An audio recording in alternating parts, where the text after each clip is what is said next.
This is Andrea with my Interactive Advanced Concept for week 2. I'm going to be doing an iodine clock. When I did it the first time running through a trial, it didn't work, and I think it might be because of the iodine that I was using. So I only have one 30 milliliter tincture bottle here, so I'm only going to have one chance to do it now with the correct iodine, hopefully. I'm going to try to see if that works. So first I'm going to take, since I only have 30 milliliters of the iodine tincture, I'm going to have to have the rest of the experiment. So I have my vitamin C supplement here, and I'm going to, they're 500 milligram tablets, so I'm going to use 2 to get just the 1,000 milligrams of vitamin C. And I'm going to crush those up. My little mallet here, my little meat tenderizer.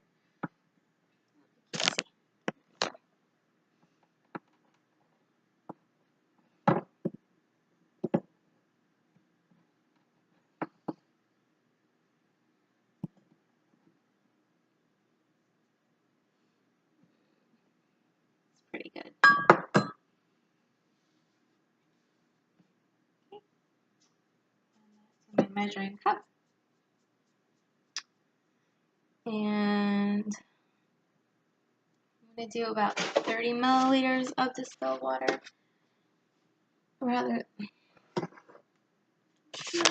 than 60. Where am I? Okay. There we go. Should be pretty good.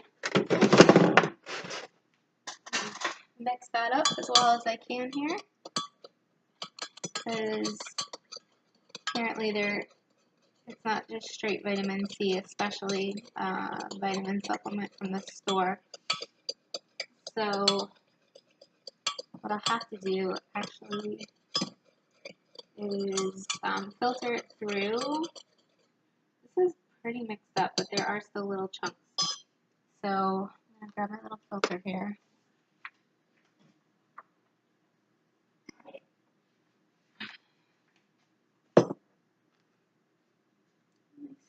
Filter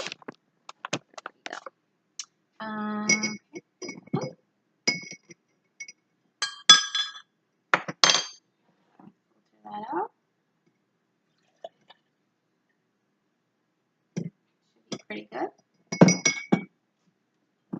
We're going to put it back in the measuring glass and add some, oh, I'm sorry, add the iodine to it. So this is 2%, so this is my 30 milliliters of iodine. And as you can see, it is turning color. It's a color of iodine, but then it goes back to being clear because there's obviously enough vitamin C in the mixture. Because if there wasn't enough vitamin C, the color from the iodine wouldn't react enough. So it becomes an ion when it's mixed with vitamin C to iodide, and iodide is actually colorless. So that looks pretty good. Then in the second solution here, I'm going to do 4 or about a half a gram of cornstarch. So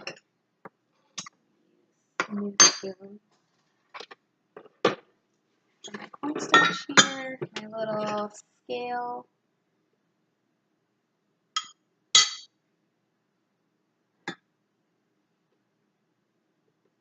Grams.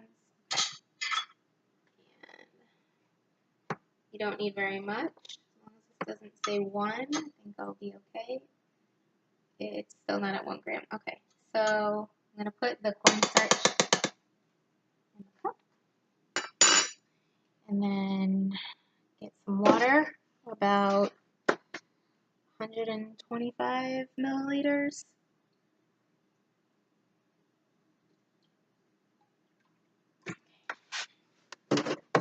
Set up really well. Um,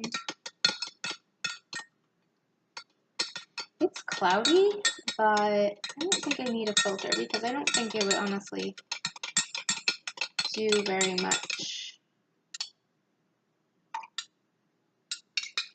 Just gonna mix it really well. And then I'm gonna add 75 milliliters of hydrogen peroxide. I know that the reaction would happen faster if the temperature of the water was warm, but this is room temperature water, so that should be about up to 200. Okay. And that was 3% hydrogen peroxide.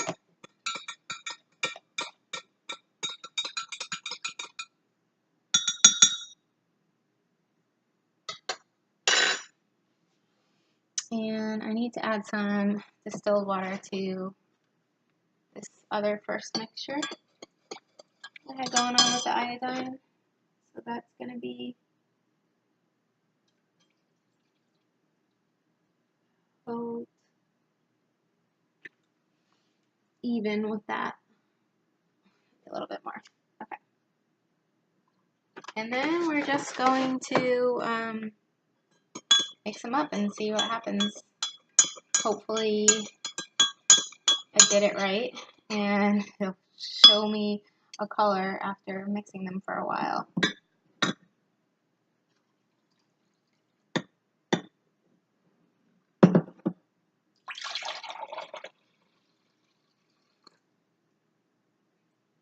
In theory, the colors should change at the same time.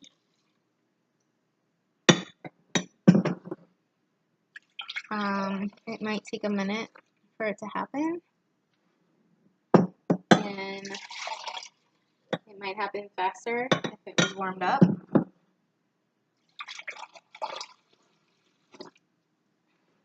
So I'm going to sit here and kind of explain what's going on while I hope for a reaction, or else I obviously didn't do it right.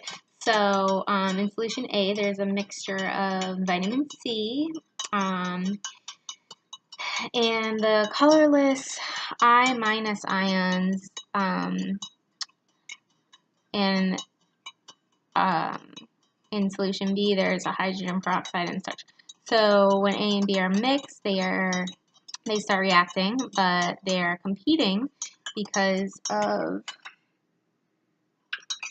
the kinetics of this. Nope, nothing so far. Because they're competing. So there's two different reactions happening. The hydrogen peroxide wants to oxidize the I- back to colored I2, but the ascorbic acid wants to reduce it from I2 back to I-.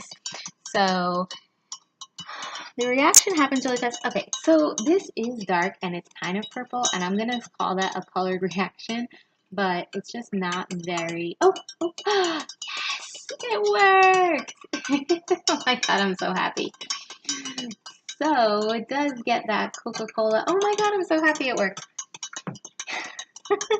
So this is happening because, and it happened actually very fast in comparison to the rest of it.